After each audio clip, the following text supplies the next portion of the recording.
अशोक गयारिया माने बेसलेस खोथा बुंग्रा मानसि इउपिपिएलआव बेबायदि मानसिया गोबां दङ अशोक गयारिमोन बायदि आरो बिथांमोन बायदि बेसलेस खोथा बुंग्रा जुक्ति गैयै खोथा बुंग्रा मानसिया इउपिपिएल राजखान्थि हान्जायाव अभाब गैया आरो बेनिखायनोथ' बे बिथांमोनखौ माने रायजोफ्रा गाज्रि मोनो 5 बोसोर गोदान गोदान सरकार सालायनायावनो बिथांमोनखौ रायजोफ्रा दिनै बिटिसिनिफ्राय माने बिदाय होबाय आरो बिपिएफ नङाब्ला जोंनि बड'लेण्डआ जौगानाय नङा जोंनि बिटिसिआ जौगानाय नङा बे खोथाखौ साफ्रोमबो रायजो राजाफ्रा मोनथिखागौ आरो बेनिखायनो दिनै हाग्रामा महिलारि सारखौ बिटिसि ओनसोलनि रायजो राजाफ्रा नांगोलनि सिनाव भट थुनानै दिनै माने 28 जन एमसिएलए देरहानानै एबसुलुट मेजरिटि लानानै दिनै सरकार सालायहोदों रायजोफ्रा इउपिपिएलनि बेबायदि आखलखौ बयबो मोनथिखागौ बेसलेस खोथा बुंनाय गाज्रि गाज्रि खोथा बुंनाय बे इउपिपिएल दोलोनिनो आदर्श नीति बायदिखा आरोखि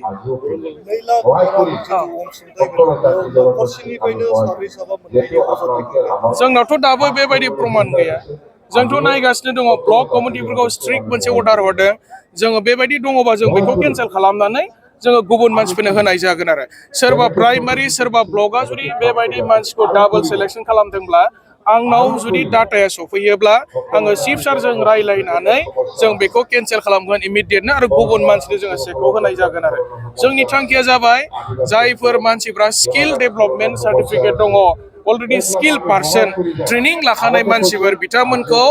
जोङो रांखान्थि बिथिङाव जौगाहोनायानो जोंनि थांखि जोङो बेबायदि न'खरसेयाव 2 3 होनानै जोङो मिस इउज खालामनाय नङा दा बेनिखायनो आंनाव जुदि डाटाया सफैयोबा आङो चिफ सारजों रायलायनानै बेखौ केन्सेल खालामनानै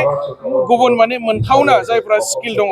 बेबायदि लाइमोन सेंग्रा सिख्लाफोरनो माने 2 लाख थाखाखौ होनाय जागोन आरोखि क'क्राझार डिस्ट्रिक्ट बिपिएफनि बानजायनायाव दिसपुर सल' जात्रा बे हाबाफारिखौ क'क्राझारनि जानागावआव खुंनाय जादों आरो बे हाबाफारियाव बिटिसिनि चिफ हाग्रामा महिलारि सारजों लोगोसे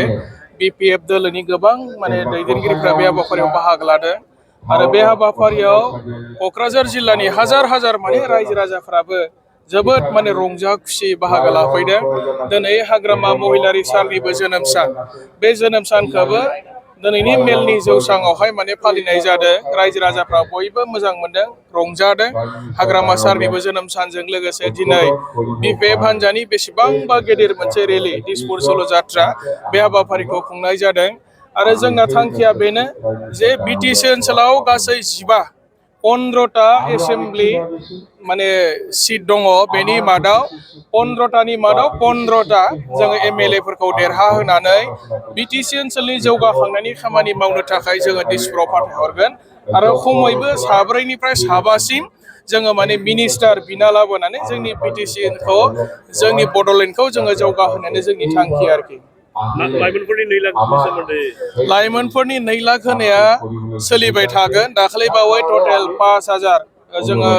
अलरेडि माने चेक होबाय आरो इलेक्सन जोबग्रोमोना आनादार माने 15,000 15,000 लाइमोनफोरा माने 2 लाख थाखा मोननो हागोन प्लास माने जोंनि बिटिसिनि आरोबाव माने एडिशनेल 5,000 चिफ मिनिस्टारा होलांनाय 15,000 प्लास जोंनि बिटिसिनि 5,000 बे फैगौ बोसोराव नेक्स्ट माने बोसोराव गासै 20,000 20,000 लाइमोनफ्रा साफायाव 2 लाख थाखा बिथांमोना मोनगोन आरोखि बियो कन्टिनिउ प्रसेस बियो सोलिबाय थागोन जोंनि सरकारा जेसेबां सम थाबाय थागोन इसिबां समसिम माने 2 लाख थाखा होनायनि हाबाफारिया सोलिलांबाय थागोन आरो